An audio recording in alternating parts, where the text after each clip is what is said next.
Vous êtes assistant, assistante maternelle ou parent employeur? Savez-vous comment déclarer la garde d'un nouvel enfant?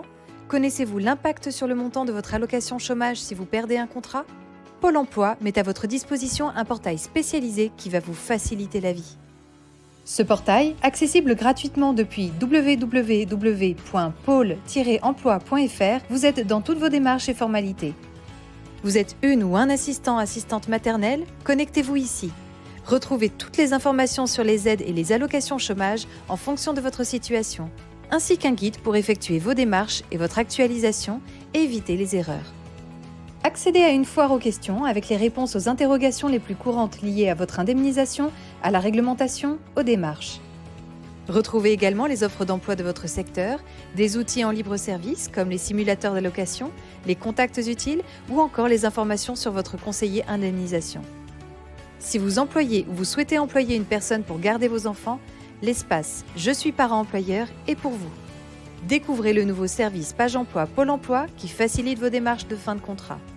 Simple, pratique et complet, le portail des assistants, assistantes maternelles et des parents employeurs va vous faciliter la vie.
Vous avez de nombreuses compétences, mais vous n'êtes pas trop sûr de comment les faire valoir sur votre CV. Vous avez vos compétences techniques, vos savoir-faire, comme la maîtrise d'un logiciel, les réseaux sociaux, ou encore comme la gestion du projet ou le management d'équipe. Vous avez vos compétences dites interpersonnelles, vos savoir-être qui se rapportent plutôt à des qualités. Cela peut être par exemple la créativité, le travail en équipe ou encore la capacité d'adaptation. Alors, comment les mettre en avant dans votre CV? Eh bien, dans la description de vos missions justement, notamment en utilisant des verbes d'action qui mettent en contexte vos compétences. Donc par exemple, planifier des séminaires d'entreprise pour une centaine de personnes, cela montre que vous êtes organisé et que vous avez des compétences de gestion d'événements. Concevoir des stratégies marketing sur les réseaux sociaux pour promouvoir l'image de l'entreprise, cela montre que vous êtes créatif et que vous avez de l'expérience en marketing et en réseaux sociaux. Chaque compétence est liée concrètement à des missions que vous avez effectuées pour que vous soyez crédible et attractif auprès du recruteur qui verra l'ensemble de votre potentiel.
Avec Pôle emploi, suivez les bons conseils d'une minute pour l'emploi.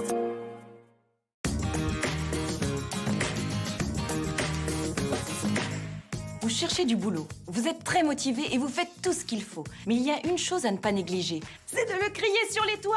Ne soyez pas gêné par cette situation, vous n'êtes pas le seul. Mais vous pourriez être le seul à correspondre parfaitement à un poste dans la boîte de votre cousin, que vous ne voyez peut-être jamais. Mais sa mère, elle, vous la voyez parfois. Alors mobilisez votre réseau. Et ça peut paraître évident, mais parlez-en en premier lieu à votre famille et à vos amis. Mais un réseau, c'est aussi les parents d'élèves que vous croisez le matin, la boulangère qui connaît tout le monde, ou les anciens collègues qui naviguent toujours dans les mêmes sphères. Et pensez aussi à vos anciens camarades de classe ou d'études. Et si vous les avez perdus de vue, eh bien tentez de les retrouver sur les réseaux sociaux. Quoi qu'il en soit, pour trouver un job, il faut se mettre en mode gagnant. Et un gagnant, on a toujours envie de l'aider. C'était 1 minute pour l'emploi avec Pôle emploi.